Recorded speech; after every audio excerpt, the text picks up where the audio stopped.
मुलगी म्हणजे मला बोलवते तिच्या मच्छीवरती गर्दी झाली तर मग जाते मी। मागे पण आता गेलेली तर माझी नजर वरतीच होती का हमेशा वरती ब्रिजवरनं दगड येतात।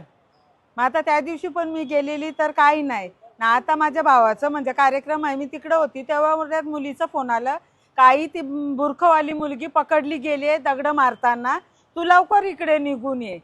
मग आता तिला मी विचारत होती का तुझं नाव काय, तिने नाव वगैरे सांगितलं काय मोना शेख ना। दुसरी तिची मैत्रीण तिच्या जोडीला 12 वर्षाचीच आहे, ती पळून गेली, ती उस्मान काय शेख अशीच बोलले ना। आरेस टेकडीला ती राहतात, ती काहीच ते बोलले नाही। तिला तेच सांगितलं तुला कोणी सांगितलं, कोणी पण असू दे त्यांचं सांग, मग तेव्हा कारवाई पुढे होईल ना। मग तू सुटली जाणार तू त्यांचं नाव सांगितलं तर।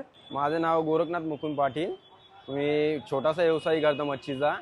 तर नेहमी ना हे बांगलादेशी आहे मॉमेडियन बुरका घालून येतं आणि नेहमी डगरा मारतं रेल्वेवरून ब्रिजवरून। एखाद्या म्हातारीच्या मागे लागले असतात तर ती जागेवर मेली असते। हे पोलिसांनी कंप्लेंट पण केलेली आहे मी, ते आता सीसीटीव्ही आता आज पण मारलं तिने, रंग्यात पकडून आणले मी, चौकीला जमा केली ती। कारण ते बाजूला बांगलादेशी चिकनचा वाला आहे ना, तिथून आली ते आणि तेच सांगत असतील मला तर वाटतं मारायला तिला, म्हणून ते इन्क्वायरी झाली पाहिजे त्यांची।